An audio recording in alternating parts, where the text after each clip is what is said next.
تو ایسے ہم ہی واحد امت مسلمہ نہیں ہیں، ہم سے پہلے بھی ایک عظیم امت رہی ہے بنی اسرائیل. وہ حضرت موسیٰ کے امتی تھے، ہم حضرت محمد کے امتی ہیں صلی اللہ علیہ وسلم علیہ الصلوۃ والسلام. انہیں تورات دی گئی تھی، ہمیں قرآن دیا گیا ہے. اور قرآن مجید میں بار بار آتا ہے کہ اہل ایمان جس طرح قرآن پر ایمان رکھتے ہیں ایسے ہی تورات اور انجیل پر بھی ایمان رکھتے ہیں. یعنی اس بات پر ایمان کہ وہ اللہ کی کتابیں تھیں اگرچہ ان میں تحریف ہو گئی. پھر ذہن میں رکھیے اس امت میں 3 کتابیں نازل ہوئی ہیں، تورات، زبور اور انجیل. اس کے علاوہ بہت سے نبیوں کے صحیفے، اولڈ ٹیسٹمنٹ جو ہے عہد نامہ قدیم، کتنے انبیاء کے صحیفے اس میں شامل ہیں. یہ بھی نوٹ کیجئے کہ یہ وہ امت ہے جس کے لیے قرآن میں 4 مرتبہ آیا ہے کہ ہم نے انہیں تمام جہان والوں پر فضیلت دی تھی. 2 مرتبہ تو صرف سورہ بقرہ میں نے ہی انہی الفاظ میں آیت وارد ہوئی ہے، 6 رکوع کے شروع میں اور 15ویں رکوع کے شروع میں، یا بنی اسرائیل اذکروا نعمتی التی انعمت علیکم وانی فضلتکم علی العالمین. اے بنی اسرائیل یاد کرو میرے انعام و اکرام و احسان کو جو میں نے تم پر کیا، اور میں نے تمہیں تمام جہان والوں پر فضیلت دی. پھر جب سے یہ ایک امت کی شکل میں آئے، اس سے پہلے وہ ایک قوم تھے بنی اسرائیل، 12 قبیلے جو حضرت یعقوب علیہ السلام کے 12 بیٹوں سے چلے. قوم تھے وہ، امت نہیں تھے. امت تب بنے ہیں جب حضرت موسیٰ علیہ السلام کو تورات دی گئی. اس وقت سے لے کر 1400 برس ایسے گزرے ہیں اس امت میں کہ کوئی ایک لمحہ بھی نہیں تھا کہ کوئی نبی موجود نہ ہو. یہ جو چین ہے مسلسل انبیاء کی، آغاز بھی 2 رسولوں سے ہوا، موسیٰ اور ہارون علیہ السلام. اختتام بھی 2 پر ہوا، عیسیٰ اور یحییٰ علیہ السلام. اور دونوں کے درمیان سمجھئے کہ وہ ڈور بندھی ہوئی ہے کہ اس میں کہیں کوئی رکھنا نہیں. بخاری شریف میں روایت ہے حضور کی صلی اللہ علیہ وسلم، کانت بنو اسرائیل تسوسہم الانبیاء کلما ہلک نبی خلفہ نبی. بنی اسرائیل کی سیاست، ان کے انتظامی معاملات انبیاء کے ہاتھ میں ہوتے تھے. جیسے ہی کوئی نبی فوت ہوتا تھا کوئی اور نبی اس کا خلیفہ بن جاتا تھا. جیسے حضرت داؤد، حضرت سلیمان، یہ 2 مثالیں تو ہر انسان کو معلوم ہیں. بہرحال اس امت اور موجودہ امت مسلمہ امت محمد صلی اللہ علیہ وسلم میں مشابہتیں 2 اعتبارات سے بیان کی گئی. ایک اس اعتبار سے مسلمانوں تم میں بھی وہ ساری گمراہیاں پیدا ہوں گی جو سابقہ امت میں پیدا ہوئی. لَتَتَّبِعُنَّ سُنَنَ مَنْ كَانَ قَبْلَكُمْ، تم لازماً پیروی کرو گے ان کے طور طریقوں کی کہ جو تم سے پہلے تھے. حتیٰ کہ اگر وہ گوہ کے بل میں گھسے تھے تم بھی گھسو گے. اور اگر ان میں سے کوئی شقی ایسا اٹھا تھا کہ اس نے اپنی ماں سے زنا کیا تو تم میں بھی کوئی بدبخت ضرور ایسا اٹھے گا جو اپنی والدہ سے زنا کرے گا. تو یہ تو ہے گمراہیوں کا معاملہ، امت کے اندر پیدا ہونے والی اعتقادی اور عملی گمراہیاں. چنانچہ اس کے ضمن میں جو 10 رکوعوں پر مشتمل فرد جرم عائد کی گئی ہے بنی اسرائیل پر سورہ بقرہ میں، 5ویں رکوع سے شروع ہوتی ہے بات اور 15ویں رکوع کے آغاز تک چلتی ہے. اس میں در حقیقت ہم اپنی موجودہ کیفیت کا اس آئینے میں مشاہدہ کر سکتے ہیں. وہ ساری اعتقادی اور عملی گمراہیاں ہمارے اندر پیدا ہوئی. ہم تو بخشے بخشائے ہیں، سیغفر لنا، ہم تو اللہ کے محبوب اور چہیتے ہیں، ہمیں تو آگ جہنم کی چھوئے ہی گی نہیں، چھوئے گی تو گنتی کے چند دن. پھر دین کے اندر تفریق، کچھ احکام ماننے کچھ نہ ماننے، جس کا میں حوالہ اس سے پہلے دے چکا ہوں. افتؤمنون ببعض الکتاب وتکفرون ببعض. پھر یہ کہ دین کے ظاہر کے اوپر ہی اپنی ساری توجہ جو ہے مرکوز کر دینا، باطنی اس کی حقیقت اور باطنی روح سے صرف نظر کر لینا، ظاہری چیزوں میں بال کی کھال اتارنا اور چھوٹی چھوٹی چیزوں پر کفر کے فتوے لگا دینا. جیسے کہ حضرت مسیح نے کہا تھا کہ تم مچھر چھانتے رہ جاتے اور سموچے اونٹ نکل جاتے ہو. رفع یدین پر تو ہو رہا ہے من دیگرم تو دیگری، تم اور ہو میں اور ہوں، اور سودی کاروبار میں بھی کر رہا ہوں، وہ بھی کر رہا ہے، کوئی پرواہ نہیں۔ تو ایک پہلو تو یہ ہے، اور وہ بھی ہمارے لیے بہت توجہ طلب ہے کہ ان آیات کو پڑھتے ہوئے ہم اپنا جائزہ لیتے رہیں کہ اصل میں ان آیات میں سورہ بقرہ کے 10 رکوعوں میں اللہ تعالیٰ نے پیش کی ایک آئینہ ہمارے سامنے رکھ دیا کہ اس اعتبار سے تمہارے اندر بھی گمراہیاں پیدا ہو کر رہیں گی، تاکہ جن کو بھی اللہ توفیق دے وہ اس آئینے میں اپنی تصویر دیکھ کر اپنی اصلاح کی طرف متوجہ ہو جائیں۔ دوسرا، اس حدیث میں حضور نے فرمایا کہ جو حالات ان پر وارد ہوئے تھے، ایک ہے ان کی اپنی اعتقادی اور عملی گمراہیاں، ایک ہے جو حالات ان پر واقع ہوئے تھے، وہی حالات امت محمد صلی اللہ علیہ وسلم پر بھی واقع ہوں گے۔ اور اس ضمن میں جو آپ نے تشبیہ دی ہے اس سے زیادہ فصاحت و بلاغت پر مبنی تمثیل یا تشبیہ ممکن نہیں۔ جیسے ایک جوتی کے دو جوتے، ایک جوڑے کے دو جوتے، اگر آپ ان کو زمین پر رکھا ہوا دیکھیں گے تو فرق نظر آئے گا، ایک کا پنجہ یوں ہے، ایک کا پنجہ یوں ہے، فرق ہے۔ ان کے تلوے ملا دیجئے تو بال برابر، فرق نہیں۔ تو ویسے تو ظاہر بات ہے ان دونوں امتوں کی تاریخ میں 2000 سال کا فصل ہے، نصف صدی کا قصہ ہے، 2-4 برس کی بات نہیں۔ تو ایگزیکٹلی تو وہ حالات نہیں ہو سکتے، لیکن یہ کہ اگر آپ تھرو دی لائنز ریڈ کر سکتے ہو، بین السطور، تو واقعہ یہ کہ بالکل کاربن کاپی ہے، جو کچھ ان پر بیتا وہی ہم پر بیتا۔ اور جیسا کہ میں نے عرض کیا، اسی حدیث کی روح سے، اور پھر یہ آیات جو آج تلاوت بھی کی گئی، جن کی قرات کی گئی، جن کا ترجمہ آپ کو جناب منظور شیخ صاحب نے بھی سنا دیا، میں بھی کچھ ترجمہ کروں گا۔ ان آیات پر جب میں نے غور کیا، اس حدیث کی روح سے ان چند آیات میں جو خزانہ تھا، صندوق تھا، اس کا اسے کھولا تو جو بات سامنے آئی ہے وہ آج آپ کے سامنے رکھ رہا ہوں۔ دوسری بات جو میں چاہتا ہوں کہ واضح ہو جائے وہ یہ ہے کہ میرا موضوع ہے امت کا ماضی حال اور مستقبل۔ اسلام کا ماضی حال اور مستقبل یہ دوسرا موضوع ہے، ان دونوں کو ایک شے نہ سمجھیے۔ اسلام کا عروج حضور کے اور خلافت راشدہ کے دور میں ہوا، اور خلافت راشدہ کے اختتام کے ساتھ اس کا زوال شروع ہو گیا۔ وہ زوال تقریباً 1400 برس تک مسلسل مسلسل مسلسل مسلسل مسلسل جاری رہا۔ ہاں، اب وہ وقت آنے والا ہے کہ پھر اس کا ایک عروج ہوگا، لیکن امت کا معاملہ اس کے برعکس ہے۔ امت ایک مرتبہ اٹھی، پھر گری، پھر اٹھی، پھر گری۔ اور بنی اسرائیل کے لیے انہی 4 ادوار کا تذکرہ ہے جو ان آیات میں ہے۔ ہم نے یہ فیصلہ سنا دیا تھا، پیش کی بنی اسرائیل کو، وَقَضَيْنَا إِلَىٰ بَنِي إِسْرَائِيلَ فِي الْكِتَابِ، اپنی کتاب میں، تورات میں، لَتُفْسِدُنَّ فِي الْأَرْضِ مَرَّتَيْنِ، تم 2 مرتبہ زمین میں بڑا فساد بچاؤ گے، وَلَتَعْلُنَّ عُلُوًّا كَبِيرًا، اور سرکشی کرو گے، بہت اونچی سرکشی، بہت بڑی سرکشی۔ اب یہاں پر حذف سمجھیے، محذوف سمجھیے، انڈرسٹوڈ سمجھیے کہ جب یہ وقت آئیں گے تو تم پر ہمارے عذاب کے شدید کوڑے پڑیں گے۔ اس لیے کہ آگے جو لفظ وعدہ آ رہا ہے، فَإِذَا جَاءَ وَعْدُ أُولَاهُمَا، تو وعدہ تو عذاب کا تھا، اصل میں یہ تو خبر تھی، صرف یہ وعدہ نہیں تھا کہ تم 2 مرتبہ اپنی تاریخ کے دوران بہت شدید سرکشی کرو گے، اللہ کے خلاف، اللہ کے دین کے خلاف، اللہ کی شریعت کے خلاف بہت فساد بچاؤ گے۔ اور یہاں جیسا کہ میں نے عرض کیا، اب امپلائڈ سمجھیے، اور اس پر ہمارے عذاب کے شدید کوڑے تم پر برسیں گے۔ فَإِذَا جَاءَ وَعْدُ أُولَاهُمَا، تو جب ان 2 وعدوں میں سے پہلے وعدے کا وقت آیا، یعنی عذاب کا وعدہ جو ہم نے تم سے کیا تھا، جو وعید دی تھی تمہیں، بَعَثْنَا عَلَيْكُمْ عِبَادًا لَنَا أُولِي بَأْسٍ شَدِيدٍ، ہم چڑھا لائے تم پر اپنے وہ بندے جو بہت جنگجو تھے، بہت وحشی تھے، بہت فوجی قوت کے حامل تھے۔ فجاسوا خلال الدیار، وہ تمہاری آبادیوں میں گھس گئے اور پھیل گئے۔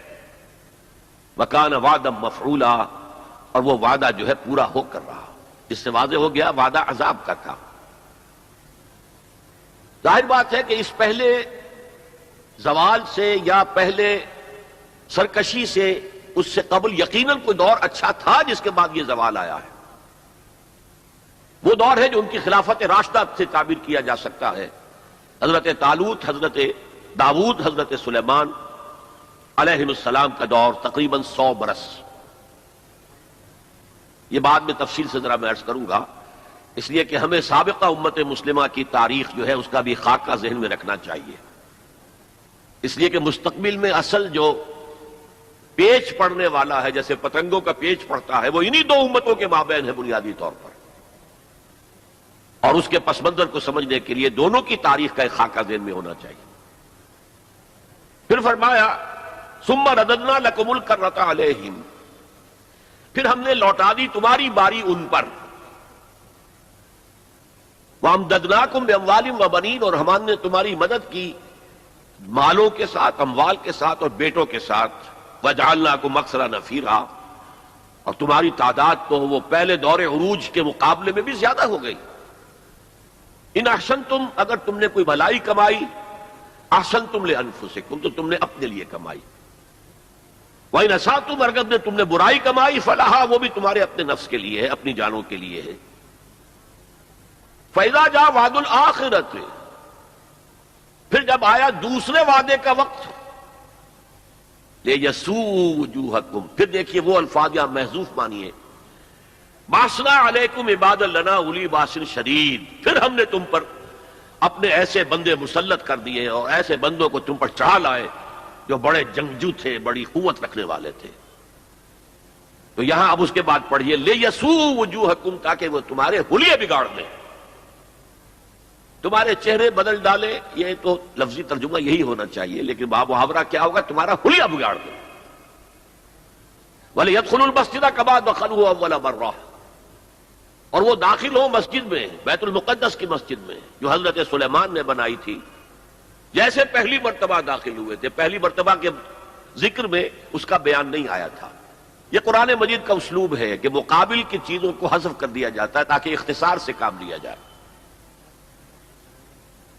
وَلِيَدْخُلُوا الْمَسْجِدَ كَمَا دَخَلُوهُ أَوَّلَ مَرَّةٍ، پہلی مرتبہ جیسے وہ داخل ہوئے تھے. وَلِيُتَبِّرُوا مَا عَلَوْا تَتْبِيرًا، اور جس چیز پر بھی انہیں اختیار حاصل ہو جائے اسے برباد کر کے رکھ دیں، تباہ کر دیں. یہ ہے چند آیات جن میں بنی اسرائیل کے تاریخ کے، ان میں تو 3 ادوار کا ذکر ہے، لیکن ایک دور جو ہے ان کا امپلائڈ ہے کہ پہلے دور عذاب یا دور زوال سے پہلے ان کا ایک سنہری دور بھی تھا. اب ذرا میں چاہتا ہوں کہ بنی اسرائیل کی تاریخ کا ایک خاکہ ذہن میں جما لیں. 1400 قبل مسیح میں حضرت موسیٰ کو تورات ملی، تو 1400 قبل مسیح سے بنی اسرائیل ایک امت کی حیثیت سے ان کی تاریخ شروع ہوئی.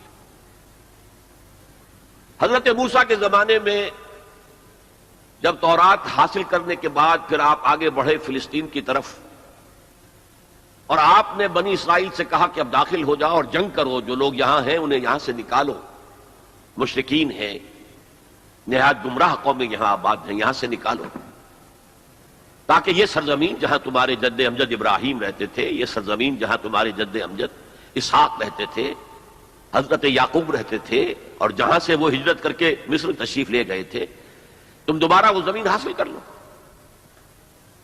لیکن انہوں نے جنگ سے صاف انکار کر دیا. فَاذْهَبْ أَنْتَ وَرَبُّكَ فَقَاتِلَا إِنَّا هَاهُنَا قَاعِدُونَ، اے موسیٰ جاؤ، تم جاؤ، تمہارا رب جائے، تم جا کے جنگ کرو، وہ تو بڑے بڑے قوی الجثہ لوگ ہیں، بڑے خوخار لوگ ہیں، ہم ان سے جنگ کرنے کی پوزیشن میں نہیں ہیں، ہم تو یہاں بیٹھے ہیں. حضرت موسیٰ پر اس قدر شدید بیزاری طاری ہوئی، آپ نے اللہ کی جناب میں دعا کی، رب انی لا املک الا نفسی و اخی، پروردگار مجھے تو اختیار ہے تو اپنی جان پر اور اپنے بھائی ہارون کی جان پر. اور یہ پوری قوم انکار کیے بیٹھی ہے. 6 لاکھ میں سے صرف 2 افراد نکلے تھے، یوشع ابن نون جو بعد میں جانشین ہوئے حضرت موسیٰ کے اور نبی تھے، جوشوا کہتے ہیں بائبل میں انہیں، اور کالب بن یفنہ، یہ دو رسول، 2 ان کے یہ امتی، 4 آدمی. ظاہر بات ہے کہ وہ کیسے جنگ کرتے. تو حضرت موسیٰ کی دعا تھی کہ رب انی لا املک نفسی الا نفسی واخی فافرق بیننا و بین القوم الفاسقین، تو اے اللہ اب ہمارے اور ان فاسقوں کے درمیان علیحدگی کر دے، میں اب ان کے ساتھ نہیں رہنا چاہتا، ان ناہنجاروں کے ساتھ نہیں رہنا چاہتا۔ اللہ نے فرمایا نہیں موسیٰ، رہنا تو ہوگا تمہیں انہی کے ساتھ، البتہ انہیں ہم یہ سزا دے رہے ہیں کہ 40 برس تک یہ ارض مقدس اب ان پر حرام ہو گئی، اسی صحرائے سینا میں بھٹکتے پھریں گے، یتیہون فی الارض، اسی سے اس سینا کے صحرا کو صحرائے تیر کہا جاتا ہے، یتیہون فی الارض۔ اسی 40 سال کے دوران میں حضرت موسیٰ کا انتقال ہو گیا، حضرت ہارون کا انتقال ہو گیا، بلکہ یوں سمجھیے کہ تقریباً پوری نسل جو مصر سے نکل کر آئی تھی وہ فوت ہو گئی۔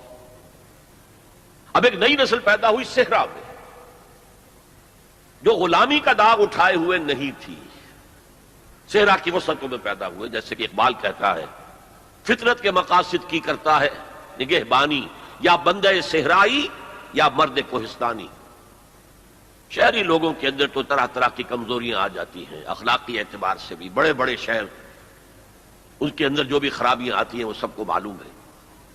تو فطرت کے مقاصد کی کرتا ہے نگہبانی، یا بندہ صحرائی یا مرد کوہستانی۔ تو صحرا میں جو نسل پیدا ہوئی اب 40 سالوں میں اور وہ جوان ہو گئی، اس نے پھر جوشوا یعنی حضرت یوشع ابن نون کی سرکردگی میں جہاد کیا، قتال کیا۔ جیریکو، اریحا اس کا نام تھا، آج کل آپ پڑھتے ہوں گے اخبارات میں، وہ اسرائیل میں اور جو فلسطین کے شہروں میں جیریکو ایک مشہور شہر ہے، سب سے پہلے وہ فتح کیا، اس کے بعد پورا فلسطین فتح کر لیا۔ غلطی یہ کی کہ کوئی ایک مرکزی حکومت قائم نہیں کی، 12 قبیلوں نے 12 چھوٹی چھوٹی ریاستیں بنا لی۔ اب 12 ریاستیں ہوں گی تو آپس میں کھٹ پٹ بھی ہوگی، اختلافات بھی ہوں گے۔ جیسے ہمارے دور زوال میں ہندوستان میں جب مغلیہ سلطنت کا جو کنٹرول تھا وہ ڈھیلا پڑ گیا، تو اب ہر جگہ پر راجے ہیں، مہاراجے ہیں، نواب ہیں، لوکل لوگ کھڑے ہو گئے اور ان پر کوئی کنٹرول اب مرکز کا نہیں رہا۔ پھر وہ آپس میں لڑتے بھی تھے، یہ آپس میں لڑتے بھی تھے، اور جو قریب کے مشرک قبائل تھے ان سے ایک دوسرے کے خلاف مدد بھی لیتے تھے، ان سے شادیاں بھی کی، ان سے خلا ملا بھی رکھا، مشرکانہ اوہام بھی پیدا ہو گئے، غلط رسومات بھی انہوں نے اپنے ان مشرک ہمسایوں سے سیکھ لی۔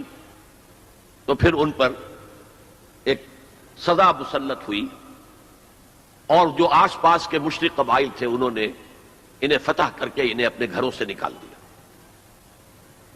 300 برس اس کیفیت میں گزرے ہیں۔ اس کے بعد جب ان کا حال یہ ہو گیا کہ اپنے گھروں سے نکال دیے گئے، ان کے بیٹوں کو روک لیا گیا غلام بنانے کے لیے، تو پھر انہوں نے وقت کے نبی سے کہا کہ ہمارے لیے ایک بادشاہ آپ معین کر دیں، سپہ سالار معین کر دیں کہ ہم اس کی قیادت میں قتال کریں۔ وہ واقعہ قرآن مجید میں سورہ بقرہ میں تفصیل سے ہے، میں اس کی تفصیل میں نہیں جانا چاہتا۔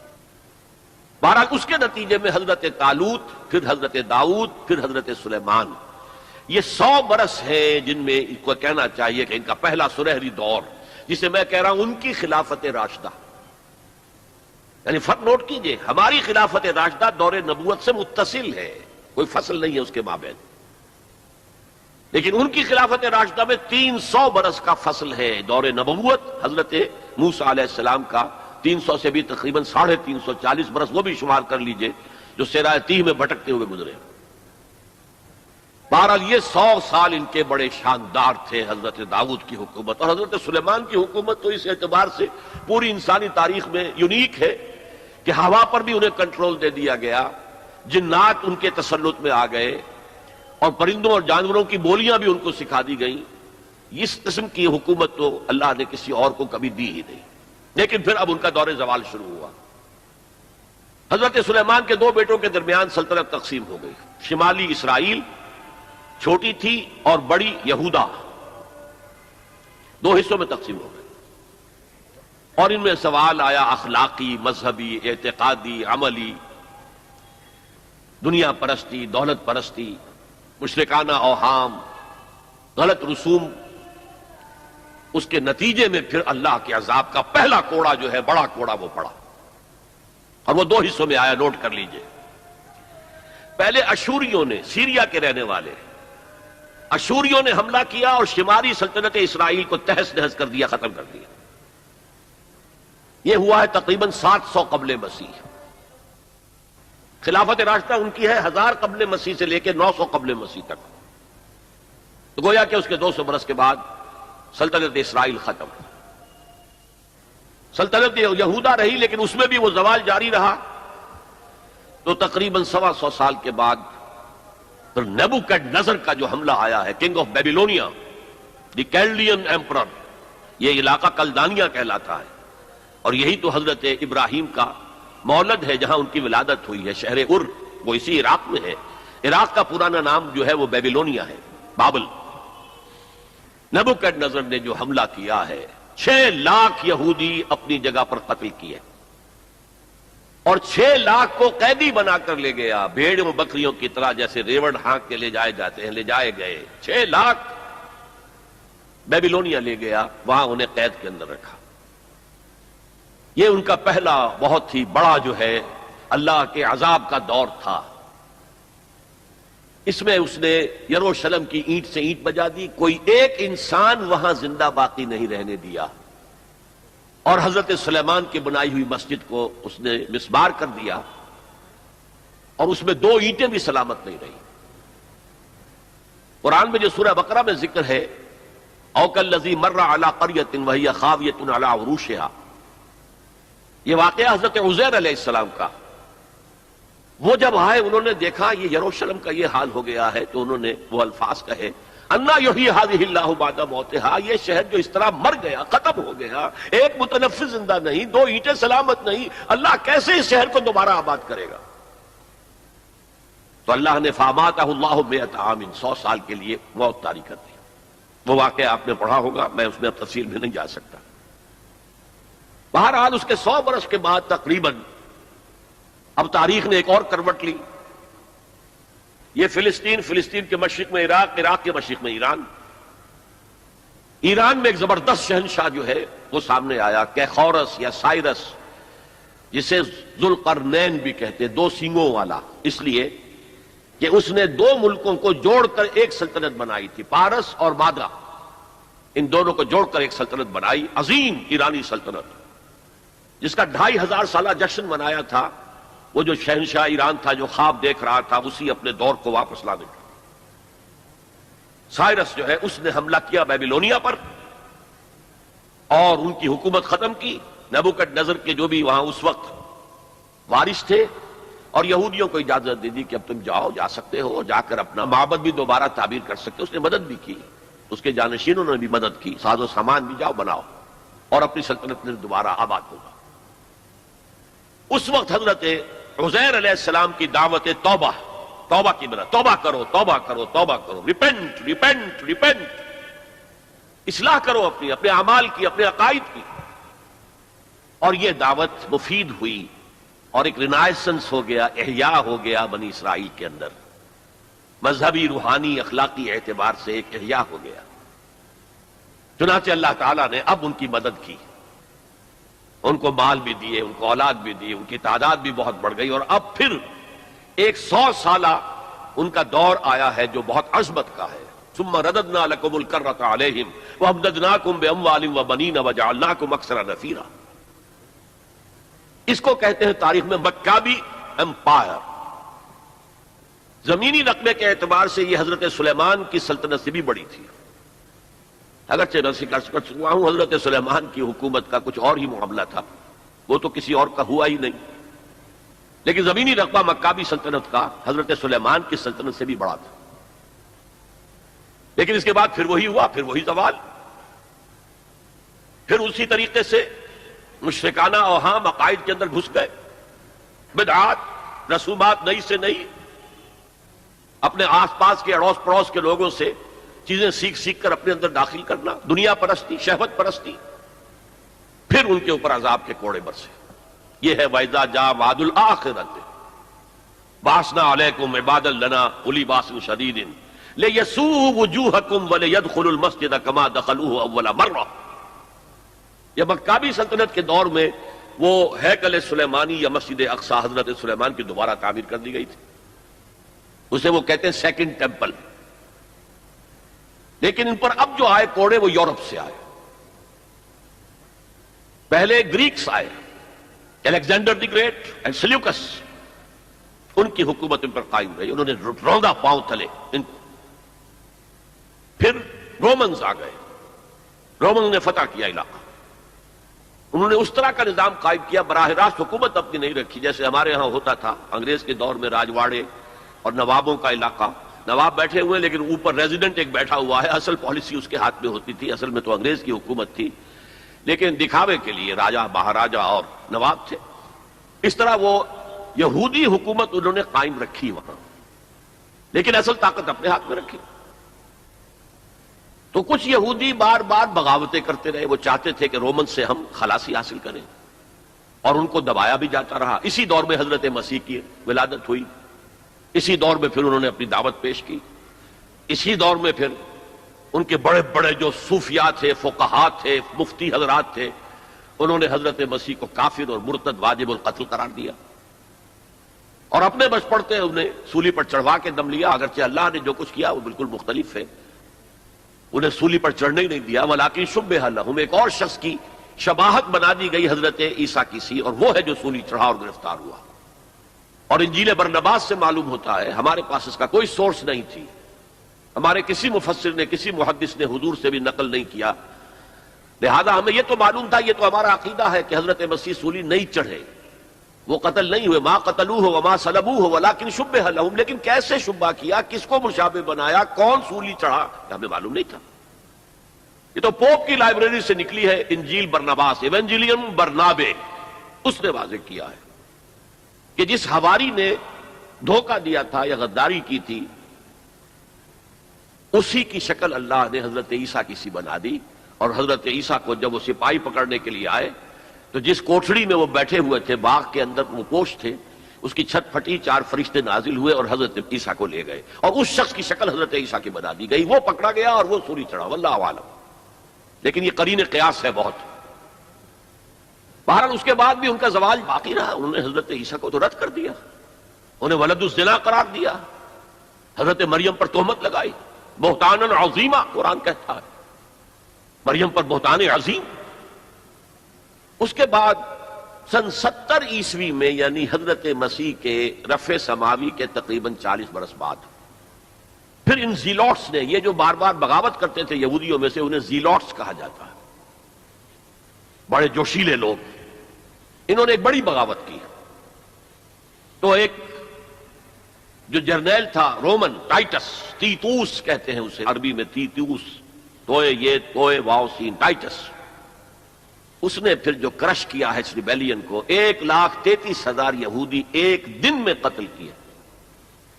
Second temple again razed to the ground, کوئی اس کی ایک اینٹ بھی سلامت نہیں رہی، سوائے وہ ایک دیوار اس کی جو ہے باقی رہ گئی ہے، جسے یہ ویلنگ وال کہتے ہیں، اور وہاں جاتے ہیں اور ماتم کرتے ہیں اور روتے ہیں اور تورات پڑھتے ہیں، صرف وہ رہ گیا، باقی کچھ نہیں رہا۔ اور انہیں حکم دے دیا نکل جاؤ یہاں سے، فلسطین سے دفع ہو جاؤ، جہاں سینگ سمائے چلے جاؤ۔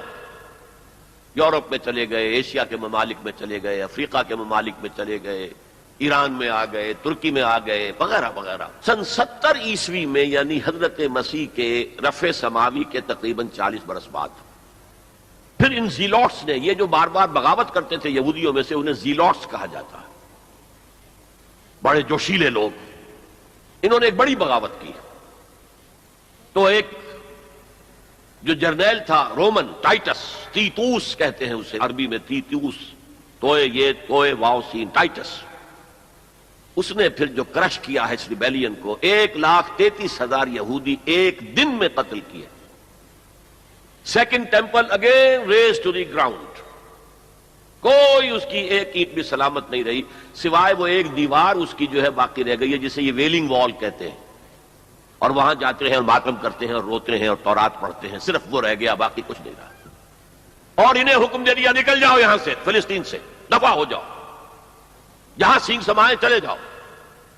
یورپ میں چلے گئے، ایشیا کے ممالک میں چلے گئے، افریقہ کے ممالک میں چلے گئے، ایران میں آ گئے، ترکی میں آ گئے، وغیرہ وغیرہ۔ یہاں سے ان کا ڈایاسپورا شروع ہوا کہ یہ اپنے وطن سے باہر نکال دیے گئے۔ ڈایاسپورا، دور انتشار، یہ دور انتشار ان کا جاری رہا، جاری رہا، جاری رہا، جاری رہا، جاری رہا، تقریباً 1900 برس تک یا 1850 برس تک. اس کے بعد ان کے اندر زائنسٹ موومنٹ کھڑی ہوئی جو سیکولر تھی، ان کا مذہب سے کوئی تعلق نہیں تھا، بیشتر بینکرز تھے. انہوں نے زائنزم کی تحریک کو منظم کیا. 1897 میں انہوں نے protocols of the world Zionism وہ پاس کیے، اور اس کے بعد انہوں نے لابینگ جو کی ہے برطانیہ کی حکومت سے، تو اس سے بالفور ڈکلریشن لے لیا 1917 میں، جس سے انہیں واپس آ کر فلسطین میں آباد ہونے کا حق مل گیا. اس کے بعد 1948 میں ان کی ریاست امریکہ نے قائم کرا دی یو این او کے تھرو. اسرائیل قائم ہو گئی. 1967 میں اس نے اپنی حدود بڑھا لی، اور جو 1948 میں اسرائیل قائم ہوا تھا اس میں یروشلم کو 2 حصوں میں تقسیم کیا گیا تھا.